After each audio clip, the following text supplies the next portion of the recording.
So Gary, there was more to be excited about on Saturday than that free kick, but it seems to have gone. It seems to have gone incredibly viral, doesn't it? And everybody seems to have picked up on it. It's a good job we're top of the league, isn't it? Because if we was bottom of the league, it would be a dangerous situation. However, we can't give all our secrets away, but I'll give you this one. As long as this don't go viral, we were playing for time. I decided that with 15 minutes to go, 1-0 up, they were in the ascendancy. So it's a good ploy, really, to waste a bit of time. You get 5 people running over the ball very slowly, and you get one of them to boot it over the stands.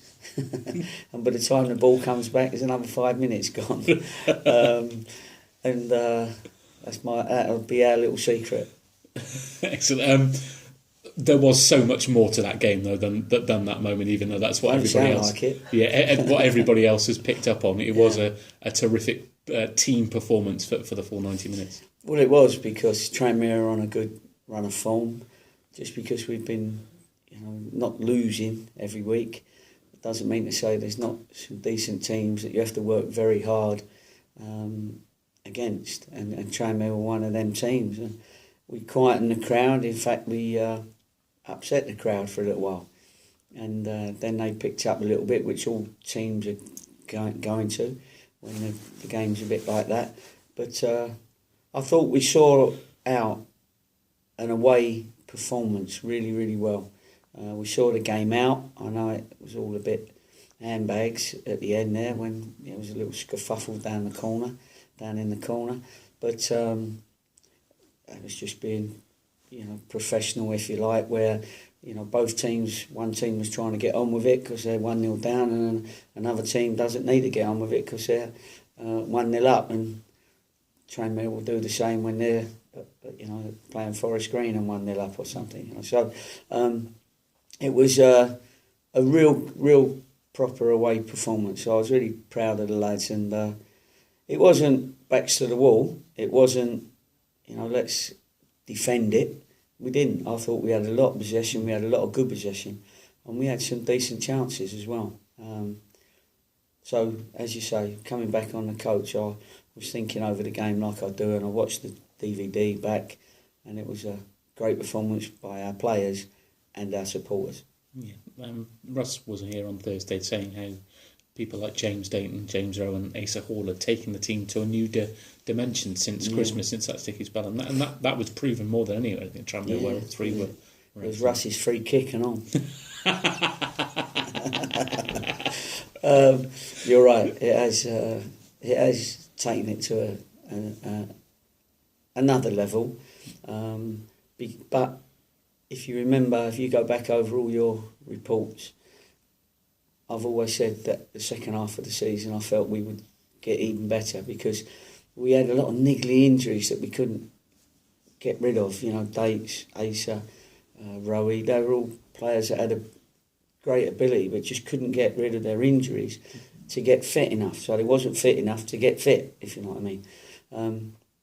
But now they have, thank God they have, because you've got Rob Dickey, Downsy, Morgs and Pelly. You look at those 4 and the experience of them, the manliness of them, if you like, and the size of them. You'd think, well, how have they still done well without them 4? And the reason is because we've got all the others up to scratch. Yeah, you look at the Gateshead game. They come in on the back of another run of great form. Yeah, you seem to, as you say, seems to have happened a lot to you this season. Well, I bet if you go back over the games we've played, we tend to play. Most teams that we've played have been in a good run of form, and it's unbelievable that. And then we sort of break their form a little bit, and then they, like Kidderminster, came back and was unlucky not to get another result, but still a good result for them against Czech. So they're all still fighting. That's what they're doing, and there's going to be no easy games until you get to the last half a dozen of the game. There won't be easy games, but there might be teams that are not involved in anything. But that's never ever till the last sort of 5 games, and you can't tell at this stage who's going to be striving for promotion and the playoffs, who's going to be striving to keep out of relegation. And there'll probably be 5 or 6 teams that are not playing for anything late on. So, but everyone's in something at the moment. They're quite a changed side since we went up there in October, very early in this run. New manager, a few new players. You've taken their best player, as you said. So you're expecting a different challenge. Well, I'm sure there are other players won't like you saying their best player, but we obviously felt that he was a top player for them, and that we'd like him in our squad. We knew there was an opportunity, so we took it, and he's done very well, and it's actually coincided with our back four playing really well. The fact that we've got new competition, we had it when we had Dickie fit, and now we got it. With Cranston, and it's one of them that nobody wants to lose their place to a new player right now. But they're all getting games, so that's good. But they are a decent team. Obviously, the lad up front is dangerous. They've had, as you say, they've had a good run. They've just sneaked into the playoffs, have they? Yeah. Saturday as well. There's a couple of games behind them, teams behind them, Braintree, Dover, that got games in hand. So I know, their managers sort of half spoke about that, and let's not get too excited, he said, so from the Gateshead point of view. But they'll see it that another couple of wins and they can get a nice comfortable place in the playoff situation. So they're a dangerous animal, but how many times have we said that over the last 30 odd games? Is it important for everybody to refocus on setting a new target now? I suppose this 21 games was around about in people's minds, and now that's gone. Who said that? Who said 21 games? Not 21 games ago, don't worry about that. We've always said, haven't we? Sorry to interrupt, but your question was going nowhere. Nobody said we were going to win 21 games. That wasn't a target as such. But what is our target is always the next one, then the next one, and then all of a sudden it's built up, and we're not going to say, well, our target's 25 or 46, because both would be stupid to say that. So our target is to keep picking up the points, and while we're doing that, and the games are running out for anybody that makes a late surge, then you're going to be in that very, very strong position as soon as you can. That's the object, to get your promotion as quickly as you can. But it's going to take the whole till the end of the season, I'm sure. Yeah, the Forest Green camp said it is a two horse race now for the title. It's difficult to see Grimsby or any of the others clawing it back from now, isn't it? I would have thought so, with the form of the two teams at the top there. I mean, while it's mathematically possible for somebody to get up there, you never know, sort of thing. So we've got to keep our eye on the ball, as it were, and just keep doing our job. And the one thing I did say over the weekend, which I think is really important, is that we all enjoy. The supporters enjoyed that game. They enjoyed the fact that our players were in the crowd singing with them. The chairman was in the crowd with them. The chairman's family was in the crowd with them, and other directors. And I know through speaking to the lads and to the chairman on the phone after the game, they had a whale of a time. And I'm sure the supporters did as well, because that was really one club. And so I just want us all, players, management, yourselves, to enjoy what we're doing at the moment and see where it takes us, because we ain't got a crystal ball.